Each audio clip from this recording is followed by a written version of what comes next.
오늘 제목이 같이 한번 읽어봅시다. 시작.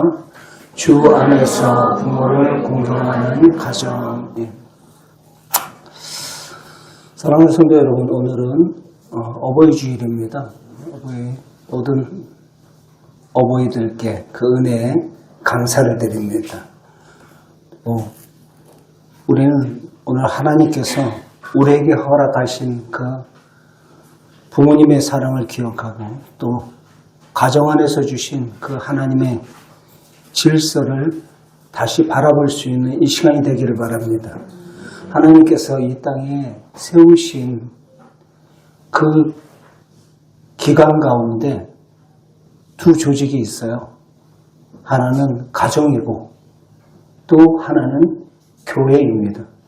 에덴 동산에서의 가정, 아담과 하와로 통해 가정을 세우시고 또 신약의 사도행전 1장에 바로 교회를 세우시는 모습.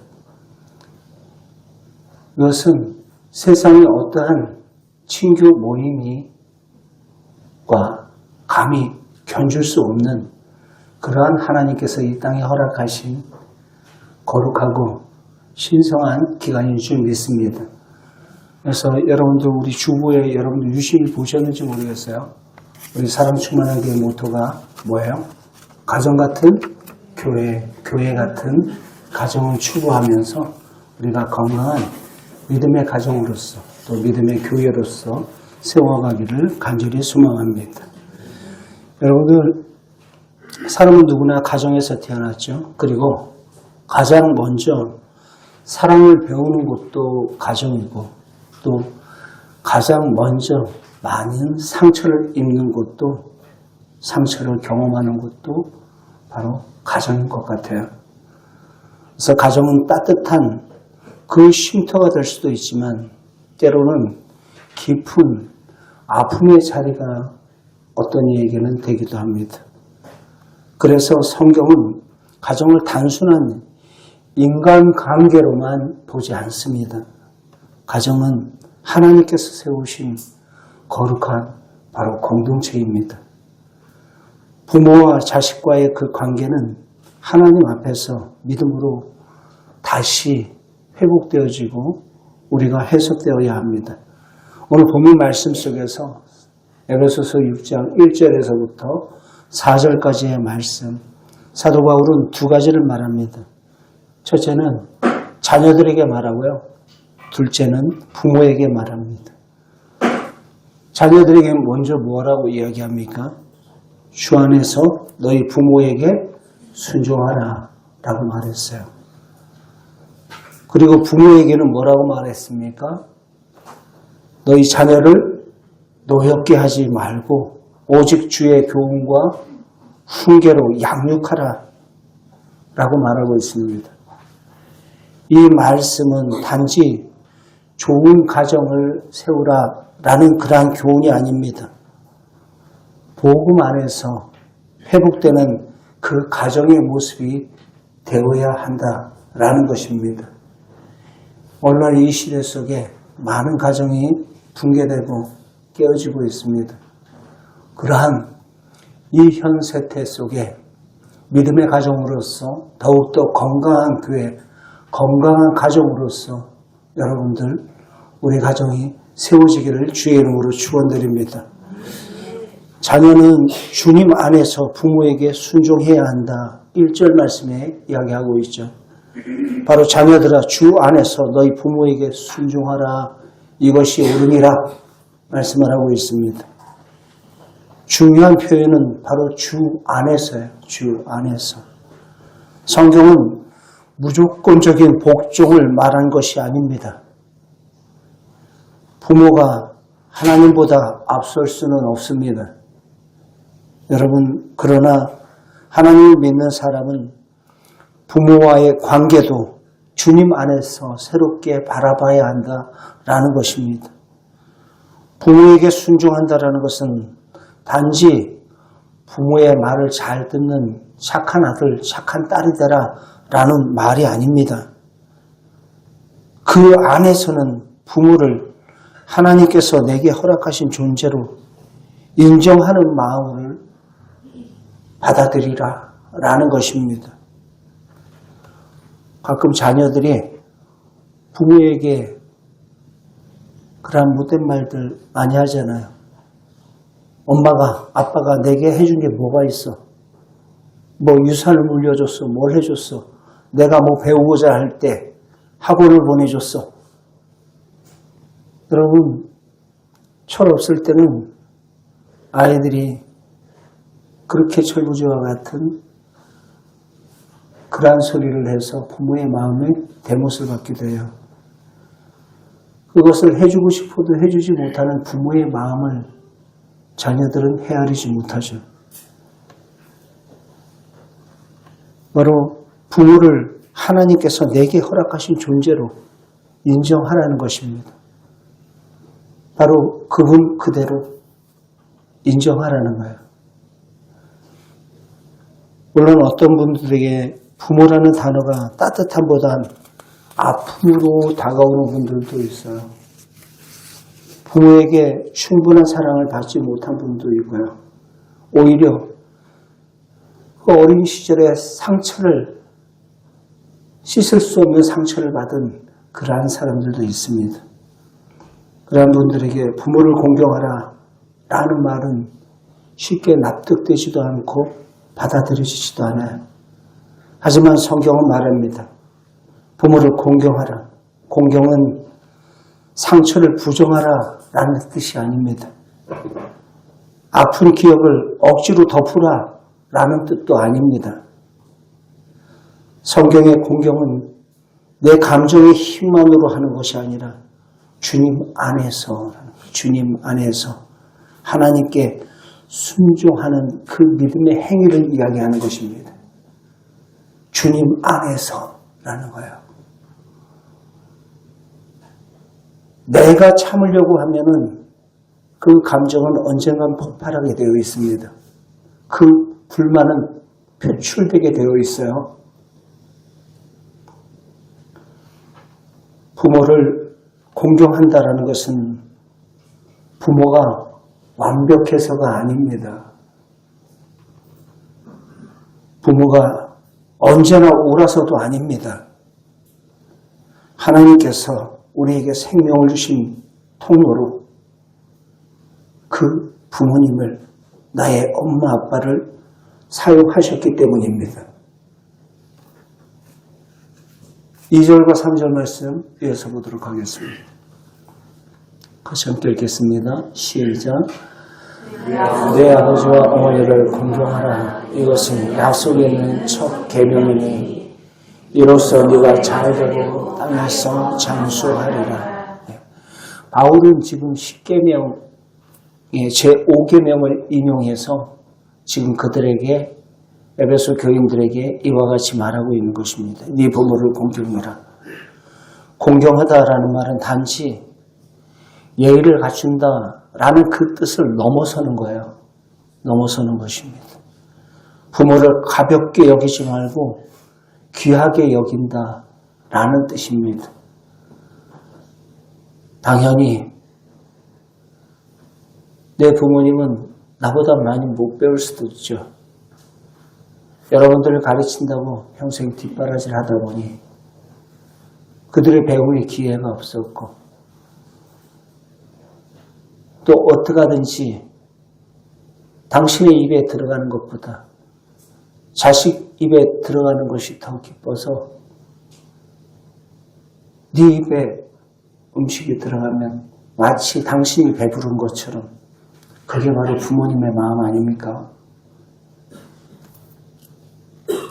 오늘날 우리는 너무나 쉽게 부모를 당연하게 여길 때가 있습니다. 부모님의 희생은 당연한 것처럼 여기고 부모님의 눈물을 우리는 잘 보지 못해요. 부모님의 손이 거칠어진 이유도 있고 부모님의 허리가 굽어진 이유가 있어요. 어버이 주일은 단지 카네이션만 달아드리는 날이 아닙니다.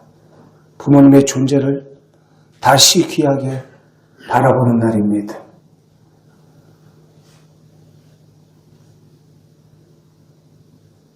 조금 더 성공하면 효도할게요. 그때까지 부모님은 여러분들을 기다려주지 않습니다.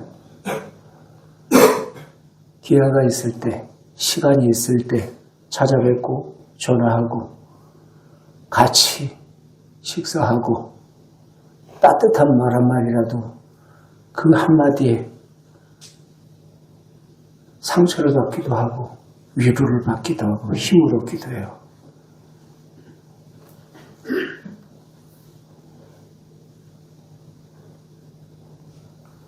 부모님의 존재를 다시 귀하게 바라보는 날이 바로 어버이날입니다.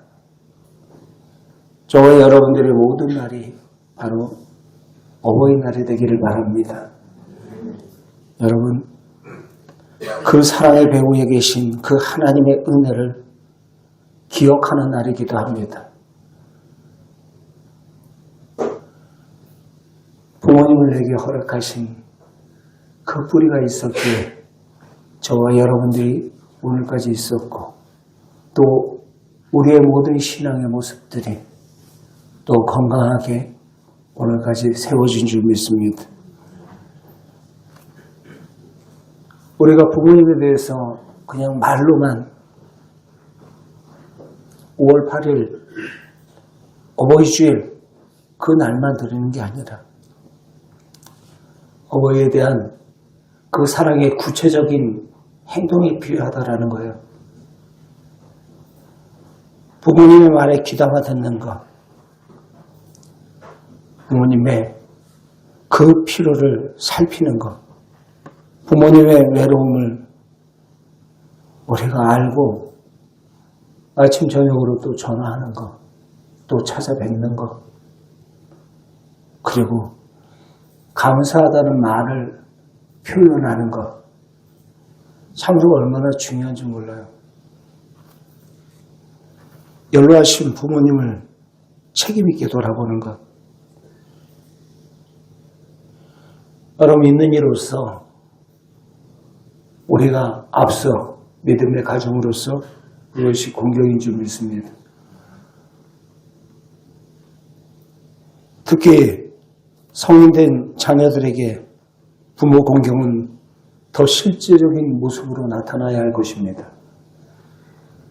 어릴 때는 내가 순종의 중심으로 있었다면 장성한 우리는 이제 존중과 돌봄으로 우리는 어버이들을 봉양하여야 한다는 것입니다. 부모님은 점점 약해집니다. 예전에 우리를 안아주셨던 분, 예전에 우리의 손을 붙잡고 인도해 주셨던 그분, 이제는 우리의 손이 바로 우리의 손을 그분은 필요로 하고 있어요. 계단도 마음대로 오르내리지 못하고 한 걸음 떼기가 힘들어서 옆에 부축해 주잖아요. 우리 운경 목장에서도 가끔 본인도 몸이 성치 못한데 그 서로 돌아보면서 부축해주고 또 함께 걸어가고 하는 그 모습들이 참 저는 은혜를 많이 받아요. 보면서도 서로 챙겨주고 돌봐주고.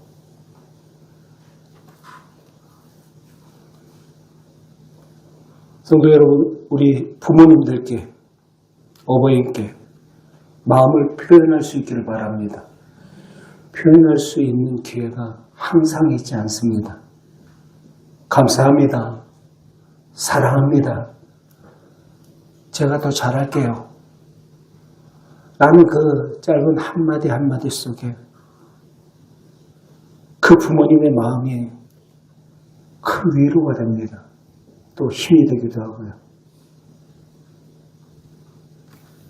4절 말씀 함께 보겠습니다. 4절. 또 아베들아 너희 자녀를 노엽게 하지 말고 오직 주의 교훈과 훈계로 양육하라. 이 말씀은 부모에게 주시는 매우 중요한 권면입니다. 바울 시대의 그 가정 문화 속에 아버지는 절대적인 그 권위를 가진 존재입니다. 그런데 성경은 부모의 권위를 인정하면서도 그 권위를 함부로 사용하지 말라고 이야기해요. 자녀를 노엽게 하지 말라라는 것은 자녀의 마음을 무시하지 말라라는 뜻입니다. 부모의 말이 자녀에게 깊은 상처로 남을 수 있다는 것을 명심하시기 바랍니다. 지금은 스크래치 난 것 같지가 않아요. 그런데 어느 순간에 그게 내 마음속에 트라우마로 남아서 부모의 말 한마디 한마디가 상처로 기억되는 그러한 자녀들이 의외로 많아요. 부모의 말이 자녀에게 깊은 상처가 될 때 여러분, 부모의 마음은 그러한 뜻으로 이야기하지 한 것이 아닙니다. 표현이 다소 거칠었을 뿐이에요.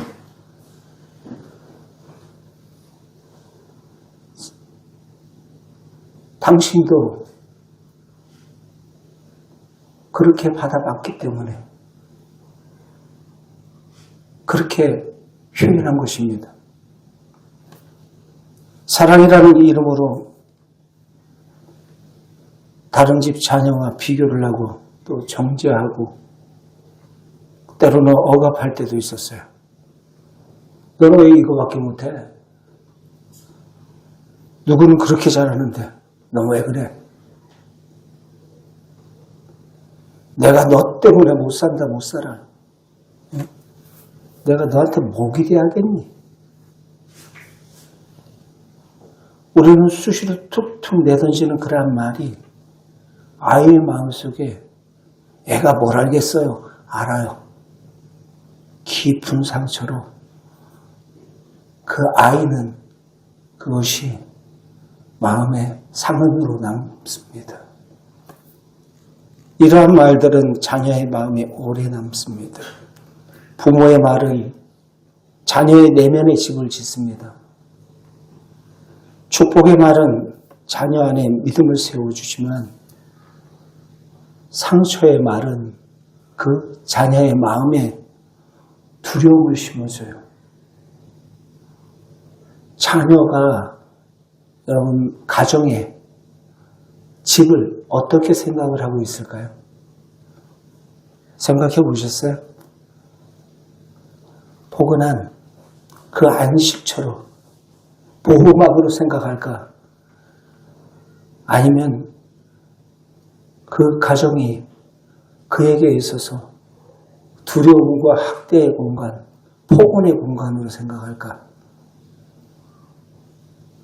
아이가 상처를 입으니까 집에 들어오면 엄마 아빠가 막 싸우는 모습, 아이들은 괴로워서 이불 속에 뒤집어 쓰고 귀를 꼭 막고 있어요. 부들부들 떨고 있어요. 여러분, 오늘날 가정들이 얼마나 많은 큰 상처 가운데 있는지 몰라요. 물론 자녀를 훈계하지 말라는 뜻이 아닙니다. 성경은 방임하라고 이야기하지 않습니다. 물론 성경적인 훈계는 분노의 배출이 아니라 사랑의 인도입니다. 부모는 자녀의 주인이 아닙니다. 내 새끼 내 마음대로 하는데 뭐 하면서 아이들에게 못된 말 함부로 해요. 그 아이에게 씻을 수 없는 상처를 줘요. 자녀를 노엽게 하지 말라. 자녀는 하나님께서 맡기신 선물이고 청지기적인 책임으로 그 아이들을 양육해야 할 것입니다. 부모의 꿈을 대신 이루기 위한 존재가 아니란 말이에요. 내가 하지 못한 건 너가 이뤘으면 좋겠어 하면서 아이를 닥달하고 그 아이의 마음 가운데 상처를 줘서는 안 된다라는 것입니다. 하나님의 뜻 안에서 자라가야 할 인격체입니다. 오직 했으면 부모가 그 자녀에게 대학 그러다가 나중에 그 아이가 그 얘기 제가 전했죠. 영문대 들어갔다고. 그러면서 그 아이 책상에 유서 하나 써놓고 자살했어요. 이제 됐어요. 엄마 아빠 이제 됐어요. 마치 주변 사람들이 그렇게 아는 이웃집이 자녀가 어디 갔다더라 뭐 했다더라 아이를 얼마나 비교하며 옥죄했을까요? 이제 됐어요. 지금 자유롭게 놔주세요.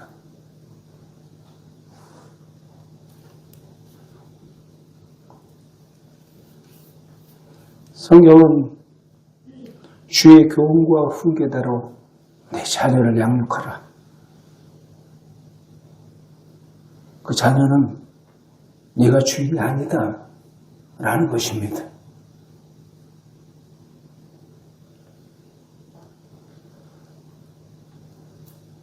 부모는 자녀를 통제의 대상으로 보지 말고 하나님 앞에서 함께 자라가야 할 영혼으로 보시기 바랍니다.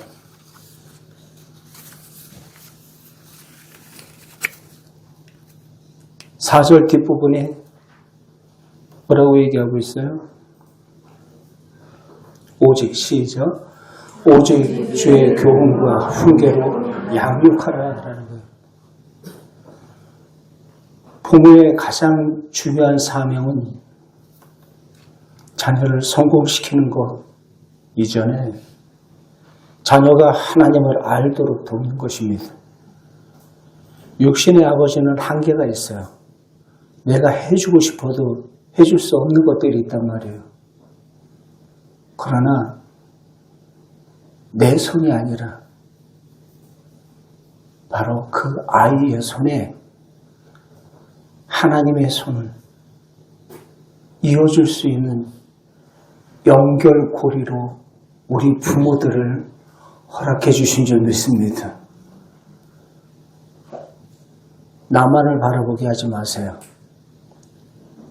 그 자녀가 하나님 아버지를 바라볼 수 있도록 하나님의 손을 바라볼 수 있도록 그것이 바로 부모된 자의 책무인 줄 믿습니다. 공부도 중요합니다. 직업도 중요합니다. 또 좋은 인격과 소양을 갖추는 것도 중요합니다. 하지만 그 모든 것보다 중요한 것은 자녀가 하나님 앞에 인격적으로 그 자녀가 하나님을 만나는 것입니다. 주의 교훈은 하나님의 말씀을 가르치는 것이고 주의 훈계는 주님의 뜻 안에서 삶을 바르게 세우는 것입니다. 엄마 아빠도 부족하죠. 연약하죠. 연약함을 인정하면서 실수한 것을 인정하면서 함께 우리가 하나님 의지하자. 저도 그게 참 잘하네요. 미안하다, 잘못했다. 자녀들에게 그렇게 인정하고 고백하는 것이 그렇게 쉽지가 않아요. 아빠가 처음이라서, 엄마가 처음이라서 너희들에게 상처를 줬던 것이 있다면 미안하다. 아픈 말 했던 거 미안하다. 라는 그 짧은 한마디가 아이들의 마음속에 그 응어러진 그 상처들이 눈녹듯 녹을 줄 믿습니다. 우리는 내 짧은 지식으로 아이를 양육하려 하지 마십시오. 내 경험으로 자녀를 양육하려 하지 마십시오. 주의 교훈과 주의 훈계로 라고 말씀을 하고 있어요. 신앙교육은 교회 학교 교사에게만 맡겨지는 것이 아니라 또한 1차적으로 가정에서도 신앙교육이 필요하다라는 것입니다. 가정 같은 교회, 교회 같은 가정으로서 그 신앙이 아름답게 연계가 되어야 한다라는 것입니다. 가정이 첫째 신앙 교육의 자리입니다. 자녀는 부모의 말보다는 부모의 삶을 더 오래 기억합니다. 앞에서 100마디 하는 것보다 여러분들의 뒷모습을 보고 자녀들은 따라오게 되어 있어요. 부모가 예배를 소중히 여기는 모습을 보고 배웁니다. 부모가 어려움 속에서 기도하는 모습을 보고 배웁니다. 부모가 실수할 때 회개하는 모습을 보고 배웁니다. 부모가 이웃을 섬기고 용서하는 모습을 보고 배웁니다. 완벽한 부모가 신앙을 전하는 것이 아닙니다. 바로 주님 앞에 엎드리는 부모가 신앙을 전하는 것입니다. 저와 여러분들은 완벽하지 않아요. 실수하고 부족할 수 있죠. 그러나 그럼에도 불구하고 우리의 연약함을 인정하고 주님 앞에 엎드릴 때 그 엎드리는 모습을 통해 자녀들이 보고 또 완전하지 않지만 하나님 앞에 바로 살고자 하는 그 몸부림치는 그 부모의 모습을 보고 자녀들은 그 신앙의 길을 따라온다라는 것입니다. 예, 아빠도 엄마도 부족해. 그러나 우리 함께 하나님을 의지하면서 같이 살자. 처음에는 실수했지. 처음이라. 아빠도 처음이라. 엄마도 처음이라. 부족하지만 그래도 주님 안에서 아까 중요한 단어가 있다고 그랬죠. 주님 안에서 주의 교훈과 훈계로 건강한 믿음의 가정으로 세워가는 것입니다. 가정의 중심에 부모의 능력이 아니라 하나님의 은혜가 있기 때문에 그러한 줄 믿습니다. 가정의 회복은 십자가에서 시작돼요. 십자가에서. 성도 여러분, 오늘 말씀을 들으면서 어떤 분은 부모님께 감사를 먼저 떠올리시는 분들도 계시고요. 어떤 분은 부모님에 대한 아픔을 어린 시절에 아련했던 그 아픔을 떠올리는 분들도 계시고 어떤 부모는 자녀에게 미안한 마음이 들기도 하고 어떤 자녀는 부모님께 늘 언제나 죄송스러운 그 마음을 안고 살아가는 그러한 자녀들도 있습니다. 가정은 사랑의 자리이지만 또 죄성이 가장 많이 드러나는 자리가 바로 가정입니다. 그래서 직분자를 선택할 때 그런 얘기 하잖아요. 그 사람이 교회에서 그 사람이 집사로서 목사로서 장로로서 어떠하냐 그걸 보지 말라고 가정에서 그가 어떠한 남편이고 어떠한 아내이고 자녀에게 있어서 그 아빠가 엄마가 어떠한 분인지 가정에서 합격증을 맞으면 그 사람은 교회에서도 초지일간 변함이 없는 사람입니다. 그러나 여기저기에서 이중적인 그러한 신앙의 가면을 쓰고 있다면 그건 신실하지 못한 모습이죠. 우리는 가까운 사람에게 가장 쉽게 상처를 줍니다.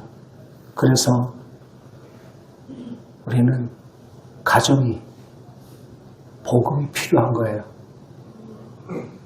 여러분 5월 가정의 달을 맞이해서 여러분들의 가정이 복음으로 치유되고 하나 되며 회복되어지는 놀라운 은혜가 있게 되기를 주의 이름으로 축원드립니다.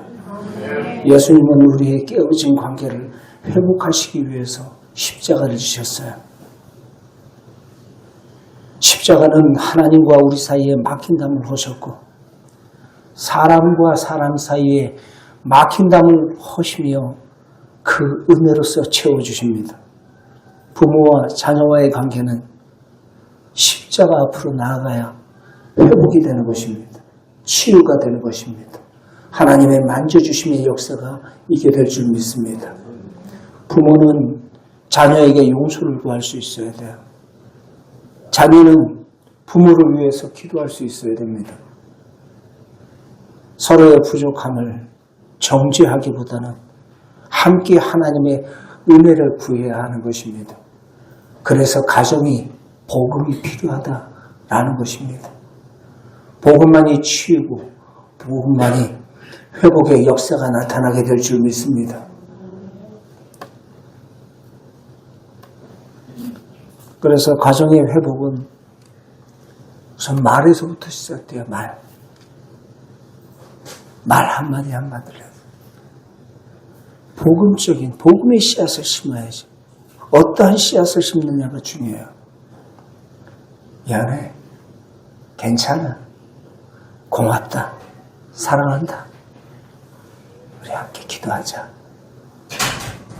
별거 아닌 것 같은데 이런 말 한마디 한마디가 처음에 할 때 민구적스럽지. 이제 그것이 자연스러울 때 그 가정이 쉽게 회복되어지고 그 상처들이 아물고 치유되는 그러한 은혜가 될 줄 믿습니다. 복음의 씨앗처럼 우리 함께 저 하얀 표시로 되어 있는 거 미안하다, 고맙다, 괜찮아요, 사랑합니다.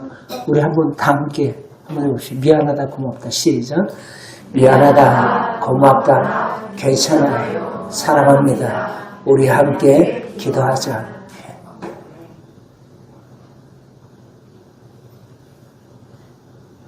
옆에 분들에게, 또 가정에서, 자녀에게, 부모님에게